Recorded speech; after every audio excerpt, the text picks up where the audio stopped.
പരിശുദ്ധ അമ്മയ്ക്കും തിരുക്കുമാരനും 1000 കോടി നന്ദി. എന്തെന്നാൽ ഇവിടെ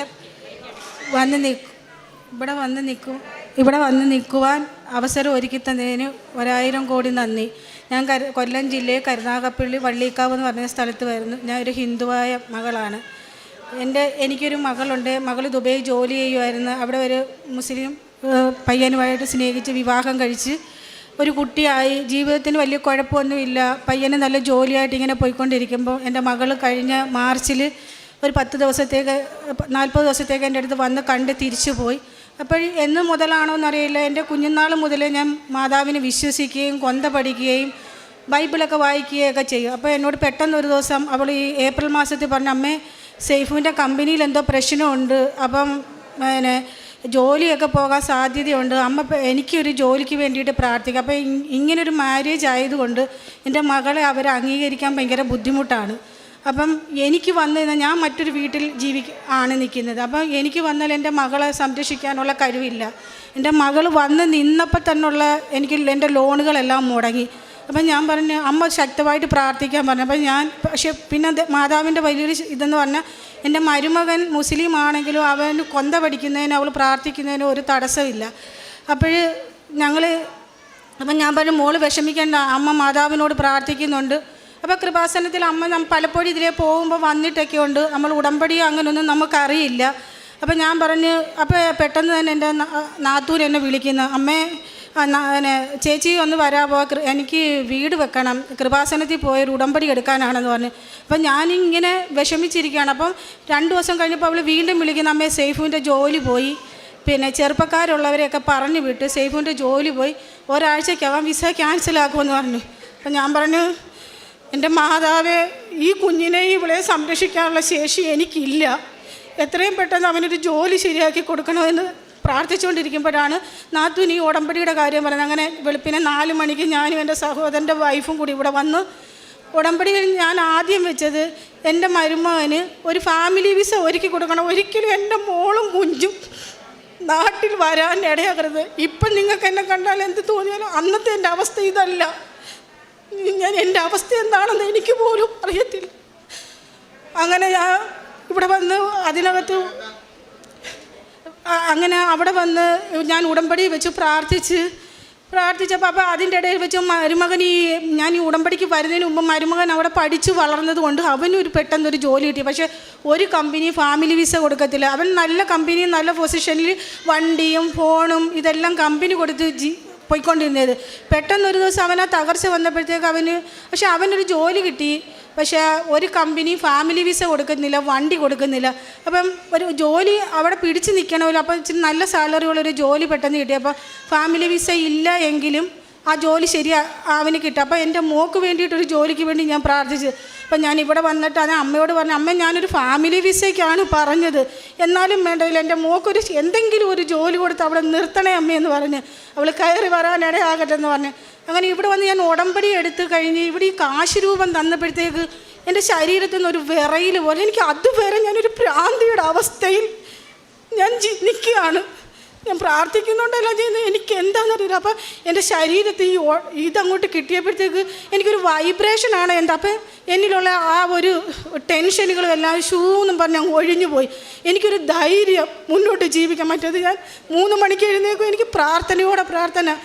എനിക്ക് അമ്മയല്ലാതെ ആരുമില്ല, എൻ്റെ കാര്യങ്ങളെല്ലാം അറിയുന്ന അമ്മയാണെന്ന് പറഞ്ഞ് അങ്ങനെ ഞാൻ ഓടിച്ചെന്നപ്പോൾ എൻ്റെ ജോലിക്ക് ഓഫർ ലെറ്റർ വരെ കൊടുത്ത കമ്പനി പെട്ടെന്ന് പറയുന്ന വിസ അടിക്കാൻ താമസിക്കുമെന്ന് പറഞ്ഞു. അപ്പം ഞാൻ പറഞ്ഞു, എന്താണെന്നറിയാവോ, ഫാമിലി വിസയ്ക്ക് വേണ്ടിയിട്ടാണ് ഞാൻ മാതാവിനോട് ഉടമ്പടി വെച്ചാൽ അവന് ഫാമിലി വിസ കിട്ടാം. അപ്പോൾ പറഞ്ഞു, ഇല്ലമ്മേ ജോലി കിട്ടി 1 മാസം കഴിഞ്ഞേ പറ്റത്തുള്ളൂ, എനിക്ക് ജോലിക്ക് വേണ്ടി അമ്മ പ്രാർത്ഥിക്കാൻ പറഞ്ഞു.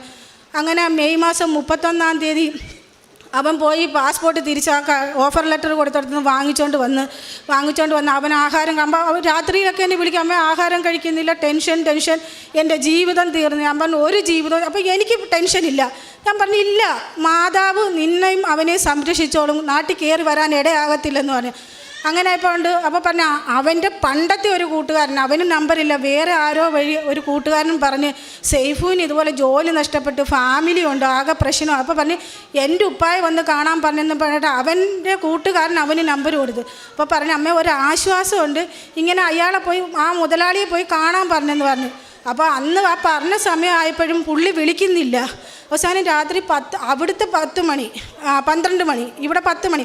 അപ്പോൾ എന്നെ വിളിച്ചിട്ട് പറഞ്ഞു അമ്മേ എനിക്കിനി സഹിക്കാൻ വയ്യ, പുള്ളി ചോറ് കഴിക്കുന്നില്ല, എന്തായിത്തീരും. ഞാൻ പറഞ്ഞേ, അപ്പം ഞാൻ മാതാവിനോട് പറഞ്ഞു, മാതാവേ എനിക്ക് അമ്മയെ വിശ്വാസമാണ്, അവർക്ക് ജോലി കൊടുക്കും, ഏറ്റവും നല്ലത് കൊടുക്കും, എനിക്ക് വിശ്വാസമാണ്. പക്ഷേ അവർക്കൊരു സമാധാനത്തിന് വേണ്ടി എന്തെങ്കിലും ഒരു അത്ഭുതം പ്രവർത്തിക്കാമേ. അപ്പം ഞാൻ പറഞ്ഞു ഇനിയിപ്പോൾ രാത്രി ആരും കമ്പനി ഇൻ്റർവ്യൂവിന് വിളിക്കത്തില്ല എന്ന് പറഞ്ഞു. അപ്പോൾ ഉണ്ട് അവിടുത്തെ 10 മണി 12, ഇവിടുത്തെ 12 മണി എനിക്കൊരു ഫോൺ വരുന്നു, അമ്മേ സൈഫുവിനെ താണ്ടെ ഇൻ്റർവ്യൂവിന് രാത്രി. ഞാൻ വെച്ച് രാത്രിയിലോ? ഞാൻ പറഞ്ഞു മാതാവ് മോളെ പെട്ടെന്ന് പോയിക്കോളാൻ പറഞ്ഞു.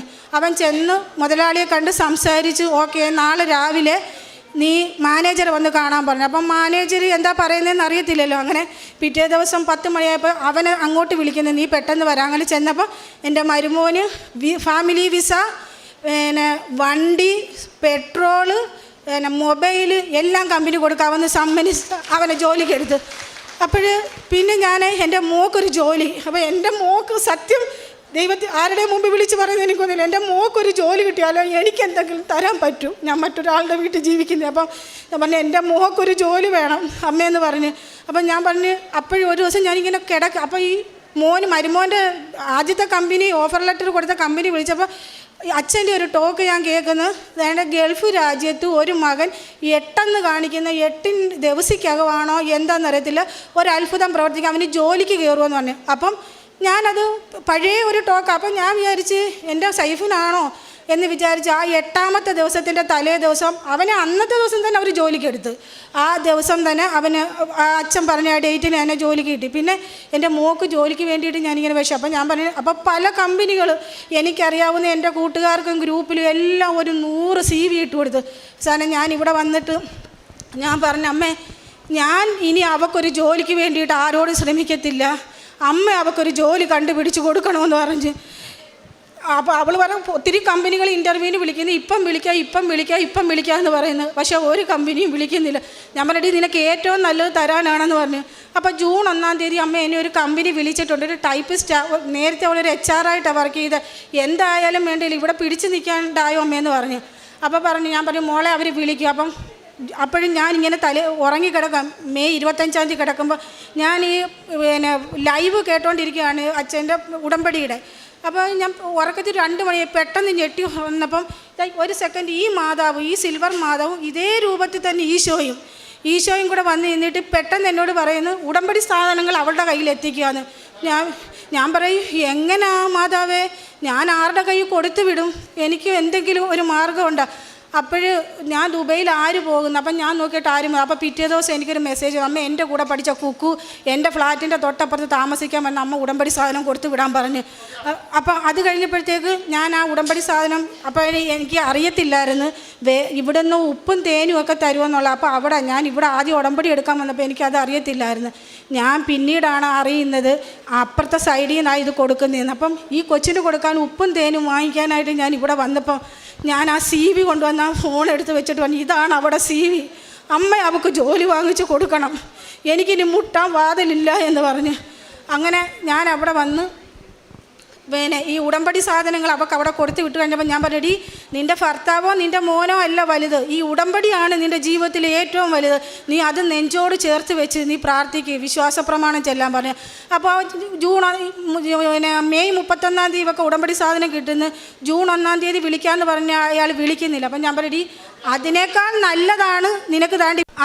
നല്ലതാണ് നിനക്ക് മാതാവ് ഒരുക്കി വെച്ചേക്കുന്നത്. അപ്പോൾ പറഞ്ഞു അമ്മേ ഞാൻ CV ഒന്നും അയച്ചിട്ടില്ല, ആദ്യത്തെ മോലാളിയുടെ സൈഫുവിൻ്റെ ഒരു കൂട്ടുകാരനൊരു ജോലി മേടിച്ച് തരാമെന്ന് പറഞ്ഞ് 2 ഇൻ്റർവ്യൂ ഉണ്ട് കമ്പനി ചെല്ലാണ്. ഞാൻ പറഞ്ഞ് ആ ഉപ്പ് എടുത്ത കമ്പനി കൊല്ലുമ്പോൾ വിശ്വാസ പ്രമാണം ചൊല്ലി അവിടെ ഇടണം, ഈ തേൻ മോടെ നാക്കിൽ ഇറ്റിച്ചില്ല. അപ്പോൾ ഇൻ്റർവ്യൂ ചെയ്യുമ്പോൾ എത്ര എക്സ്പീരിയൻസ് ഉണ്ടായാലും നിന്നെ അവർക്ക് ഇഷ്ടപ്പെടണ്ടേ, ശരിയമ്മയെന്ന് പറഞ്ഞു. അപ്പോൾ അവൾ അവിടെ ചെന്നിട്ട് എന്നെ വിളിച്ചിട്ട് എൻ്റെ അടുത്ത് പറഞ്ഞു അമ്മേ ഞാൻ താണ്ടി ഇവിടെ കമ്പനി വന്ന് ഇൻ്റർവ്യൂവിന് കയറാൻ പോകുന്നു.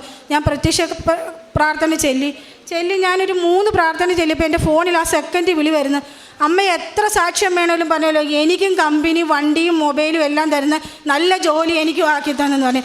ഞാൻ കഴിഞ്ഞ മെയ് മാസം 10-ാം തീയതിയാണ് ഞാൻ വന്ന് ഉടമ്പടി എടുത്തത്. അപ്പം ഞാൻ വിശ്വസിച്ച് പിന്നെ എനിക്ക് എൻ്റെ ഇതിൻ്റെ ഇടയിൽ ഒത്തിരി സംഭവങ്ങളെല്ലാം മാതാവ് ഒരുക്കി തന്ന് അതെല്ലാം കഴിഞ്ഞ് അവളിപ്പോൾ ജോലിക്ക് പോകുന്നു, മരുമകൻ ജോലിക്ക് പോകുന്നു. പിന്നെ എൻ്റെ പ്രേക്ഷിത പ്രവർത്തനം എന്ന് വെച്ചാൽ ഞാൻ ഇവിടെ വന്ന് രണ്ടാമതും ഞാൻ പത്രം വാങ്ങിച്ച് ഞാൻ ക്രിസ്ത്യൻസിന് 4 ഞാൻ പള്ളിയിൽ പോകും, കുർബാന സ്വീകരിക്കത്തില്ല. മിക്ക ഞായറാഴ്ച ഞാൻ പള്ളിയിൽ പോയി കുർബാന കാണും. പക്ഷേ ഞാൻ ഇതിവിടെ ഉടമ്പടി എടുക്കുന്നതിന് മുമ്പേ ഞാൻ പള്ളിയിൽ പോകും, കുർബാന സ്വീകരിക്കത്തില്ല, സ്വീകരിച്ചുകൂടാല്ലോ. അങ്ങനെ ഞാൻ പള്ളിയിലൊക്കെ പോയിട്ട് ഞാൻ അവിടെ അപ്പോൾ എൻ്റെ അടുത്തൊരു ചേട്ടൻ പറഞ്ഞ്, നിധി ഈ പത്രം ഇവിടെ പള്ളിയിൽ കൊടുത്താൽ പോരെ? ഞാൻ പറഞ്ഞില്ല, ഞാൻ ക്രിസ്ത്യാനികൾക്ക് കൊടുക്കത്തില്ല, ഓൾറെഡി ക്രിസ്ത്യാനികൾക്ക് മാതാവിൻ്റെ മഹത്വം അറിയാം, ഞാനിത് ഹിന്ദുക്കൾക്കേ കൊടുക്കത്തുള്ളൂ എന്ന് പറഞ്ഞു. അങ്ങനെ ആ പത്രങ്ങളെല്ലാം ഞാൻ എല്ലാ വീടുകളിലും 2 ക്രിസ്ത്യാനികൾക്ക് വല്ലതും കൊടുത്തിട്ടുണ്ടാവുമായിരിക്കും, അവർക്കെല്ലാം ഞാൻ കൊണ്ടുവന്ന് കൊടുത്ത് അവരോടെല്ലാം ഞാൻ എൻ്റെ അനുഭവം പറഞ്ഞ് അത് കഴിഞ്ഞിട്ട് എന്നെക്കൊണ്ട് ഒക്കുന്ന രീതിയിൽ ഞാൻ ഹോസ്പിറ്റലുകളിൽ പോകും, അവർക്കൊക്കെ ഉള്ള ആഹാരം എന്നെക്കൊണ്ട് ഒക്കുന്ന രീതിയിൽ ഞാൻ എൻ്റെ വീട്ടിൽ തന്നെ ചെയ്തു കൊടുക്കും. അത് കഴിഞ്ഞ് പിന്നെ എൻ്റെ വീടിൻ്റെ അപ്പുറത്ത് ഒരു മോള്, അവൾക്ക് 3 കുട്ടികളുണ്ട്, അവിടെ ബ്രസ്റ്റിനൊരു തടുപ്പ് പോലെ വന്ന് അത് കീറി വലിയ പ്രശ്നമായി. ആ ചേച്ചി എന്നോട് വിളിച്ച് പറഞ്ഞ്, ഞാൻ ഈ ഉടമ്പടി തൈലവും ഈ ഉപ്പും ഈ തേനുമായിട്ട് അവളെ കാണാൻ അവിടെ ചെന്നപ്പോഴത്തേക്ക് അപ്പോൾ ആദ്യത്തെ ദിവസം ഞാൻ പോകാൻ പോയപ്പോൾ ഈ കഴിഞ്ഞ ബുധനാഴ്ച പോകാൻ പോയപ്പോൾ ഞാൻ വരുന്നെന്ന് പറഞ്ഞപ്പോഴത്തേക്ക് എനിക്കൊരു തലവേദന. അപ്പം ഞാൻ പറഞ്ഞു, എന്താ മാതാവേ എനിക്കിങ്ങനെ തലവേദന? പിറ്റേ ദിവസം വ്യാഴാഴ്ച എന്ത് തന്നെ സംഭവിച്ചാലും പോകുകയെന്ന് പറഞ്ഞിട്ട് ഇതെല്ലാമായിട്ട് അവിടെ ചെന്നപ്പം അവളെക്കാൾ വേദന അനുഭവിക്കുന്ന ഒരു മകൾ ആ വീട്ടിൽ വന്നിട്ടുണ്ട്. ആ മകളോട് സംസാരിക്കാനാണ് ഇന്നലെ എനിക്ക് ആ തലവേദന വന്ന് ഇന്നത്തേക്കാക്കിയത്. അപ്പം ഞാൻ ഈ ഉപ്പും ഇതെല്ലാം കൊടുത്ത് ഞാൻ അവളുടെ ആ ബ്രസ്റ്റിൻ്റെ അവിടെ കുരിശ് രൂപം വരച്ച് തൈലം വെച്ച് പിറ്റേ ദിവസം വന്നപ്പോൾ എന്നെ വിളിക്കുന്നു, ചേച്ചി എനിക്ക് മൊബൈൽ ബാലൻസ് ഇല്ലായിരുന്നു. ഞാൻ ഹോസ്പിറ്റലിൽ ചെന്നപ്പോൾ ഡോക്ടർ പറഞ്ഞ് ഇനി ഇതൊരു കുഴപ്പവും ഉണ്ടാകത്തില്ല, ഡോക്ടർ ഏറ്റെന്ന് പറഞ്ഞ്. ആ ബ്രസ്റ്റിൻ്റെ പ്രശ്നങ്ങളായിട്ട് 3 കുഞ്ഞുങ്ങളുണ്ട്. അത് കഴിഞ്ഞ് മറ്റേ കൊച്ച് വിളിച്ച് പറയുന്നു, ചേച്ചി എനിക്ക് മാതാവായിട്ടായിരിക്കും ചേച്ചി അവിടെ എത്തിച്ചത്, ചേച്ചി അത് തന്ന് ഉപ്പും തേനും എല്ലാം തന്ന് എൻ്റെ ഭർത്താവിന് വേണ്ടി ഞാൻ പ്രാർത്ഥിച്ച് ഞാനിപ്പോൾ ഉടനെ തന്നെ കൃപാസനത്തിൽ പോകുമെന്ന് പറഞ്ഞു. അങ്ങനെ അതും ഒരു അത്ഭുതം. അങ്ങനെ അനവധി അത്ഭുതങ്ങൾ. ഞാൻ പ്രേക്ഷിത പ്രവർത്തനവും എനിക്കിതേ ഒന്നേ പറയാനുള്ളൂ, നമ്മൾ ക്രിസ്ത്യാനിയെന്നോ ഹിന്ദുവെന്നോ മുസ്ലിമെന്നോ കർത്തവനെന്നോ വെളുത്തവനില്ല, എല്ലാ നാമങ്ങൾക്കും ഉപരിയായി സർവശക്തനായ തമ്പുരാൻ നമ്മുടെ രക്ഷയ്ക്കായി നൽകിയ നാമമാണ് യേശു ക്രിസ്തു. ആ നാമത്തിൽ വിശ്വസിക്കുന്നവൻ ഒരിക്കലും എങ്ങും പതറാൻ അനുവദിക്കത്തില്ല. പരിശുദ്ധ അമ്മ, ആ പുത്രനെ ഉദരത്തിൽ വഹിച്ച ഭാഗ്യവതിയായ മറിയം, ആ അമ്മയോട് നമ്മൾ എന്ത് ചോദിക്കുന്നു? ഉടമ്പടിക്ക് ഉടനടി എന്ന് പറയുന്നത് പോലെ ഞാൻ എൻ്റെ മോള് അച്ഛൻ ഒരു 11 ഡേറ്റ് കാണിച്ച് 10-ാം തീയതി എൻ്റെ മോള് ജോലിക്ക് കയറുകയും ചെയ്ത്. ഞാൻ മോൾക്ക് വേണ്ടി പ്രാർത്ഥിച്ചപ്പോൾ 11-ാം തീയതി എന്നൊരു ഡേറ്റ് എൻ്റെ മുന്നിൽ കാണിച്ച്. പക്ഷേ 10-ാം തീയതി എൻ്റെ മോള് ജോലിക്ക് കയറുകയും ചെയ്ത്. അങ്ങനെ അനവധി നന്മകൾ. ഞാനിനി ഉടമ്പടി പുതുക്കാൻ വരുമ്പോൾ എനിക്കൊരൊറ്റ പ്രാർത്ഥനയും ഞാൻ എൻ്റെ ഉടമ്പടി വെക്കത്തുള്ളൂ. എൻ്റെ മരണം വരെ പരിശുദ്ധ അമ്മയുടെ കൃപയും കർത്താവായ യേശുക്രിസ്തുവിൻ്റെ സ്നേഹവും എനിക്ക് വാങ്ങിത്തരണേ മാതാവേ എന്ന് മാത്രം. എന്തെന്നാൽ അവനിൽ വിശ്വസിക്കുന്ന ഒരാൾ പോലും നിരാശനായി പോകാതെ അനുവദിക്കുകയില്ല. ഏക മധ്യസ്ഥനെ നൽകി ലോകത്തിന് നൽകിയ അമ്മയ്ക്ക് 1000 കോടി സ്തോത്രം പറയുന്നു. എനിക്ക് അമ്മയുടെ കാര്യം എത്ര പറഞ്ഞാലും എനിക്ക് മതിയാകില്ല. നന്ദി എന്നൊരു വാക്ക് ഒന്നിനുമല്ല. അതിനപ്പുറം എന്തെങ്കിലും ഒരു വാക്കുണ്ടെങ്കിൽ എൻ്റെ അമ്മ അത്രമാത്രം നമ്മൾ ആരായാലും, നമ്മൾ എത്ര ചെളി ചവിട്ടിയിരുന്നാലും അമ്മേ എന്നൊന്ന് വിളിച്ചാൽ ഓടിയെത്തുന്ന മാതാവാണ്. നമ്മുടെ അച്ഛനോ അമ്മയും മക്കളും ഒന്നും നമുക്കല്ല, നമുക്ക് ദൈവമാണ്. ദൈവത്തിന് ജീവിതത്തിൽ 1-ാം സ്ഥാനം കൊടുത്താൽ നമുക്ക് ആദ്യം നീ എൻ്റെ രാജ്യനീതി അന്വേഷിക്കുവിൻ, ബാക്കിയെല്ലാം നിനക്ക് കൂട്ടിച്ചേർത്ത് തരുമെന്ന് പറയുന്ന അമ്മ മാതാവിൻ്റെ പുത്രൻ്റെ അടുക്കൽ അമ്മ വഴി നമുക്ക് എന്ത് സാധിച്ചു തരും. ആ അമ്മയ്ക്ക് വേണ്ടി ഇവിടെ വരുന്ന ഓരോ മക്കൾക്ക് വേണ്ടി ഞാൻ പ്രാർത്ഥിക്കുന്നു. പിന്നെ പ്രത്യേകമായി നമ്മൾ പ്രാർത്ഥിക്കേണ്ട അച്ഛനെ, ജോസഫ് അച്ഛന് വേണ്ടി പ്രാർത്ഥിക്കണം. അദ്ദേഹത്തിൻ്റെ പ്രാർത്ഥനയുടെ ശക്തിയുടെ ഫലമാണ് അമ്മ ജീവനത്തെ ഈ മണ്ണിൽ വന്ന് കാലുകുത്തിയത്. അതുപോലെ ഓരോ ഇവിടുത്തെ പ്രേക്ഷിത പ്രവർത്തകരെ നമ്മൾ സമർപ്പിക്കുന്നു. ഇനി എനിക്ക് വരുവാനും എൻ്റെ അമ്മയുടെ മുന്നിൽ സാക്ഷ്യം പറയുവാനും ഈ അൾത്താരെ നീക്കുവാനും ഈ പാവിയായ എന്നെ, ഹിന്ദുവായ എന്നെ അമ്മ ഇടയാക്കിയതിനെ ഓർത്ത് കോടി നന്ദി അർപ്പിക്കുന്നു. ദൈവത്തെ സ്നേഹിച്ചിട്ടും മതി വരാത്ത, വീണ്ടും വീണ്ടും സ്നേഹിക്കാൻ മനസ്സ് വിങ്ങുന്ന ഓരോ അനുഭവ സാക്ഷ്യങ്ങൾ അതാണ് ഓരോ അനുഭവ സാക്ഷ്യങ്ങളും വ്യത്യസ്തമാണെന്ന് പറയുക. മഗ്ദലന മറിയത്തെ പോലെ അതാണ് ബഹുമാനപ്പെട്ട VP ജോസഫ് അച്ഛൻ ഉടമ്പടി ധ്യാനത്തിൽ പറഞ്ഞിട്ടുള്ളത്. ഈശോയെ അവരെവിടെ എടുത്തുകൊണ്ടുപോയി, എൻ്റെ കർത്താവിനെ അവരെവിടെ കൊണ്ടുപോയി എന്ന് വേദനയോടെ വിങ്ങലോടെ അന്വേഷിക്കുന്ന മഗ്ദലന മറിയം.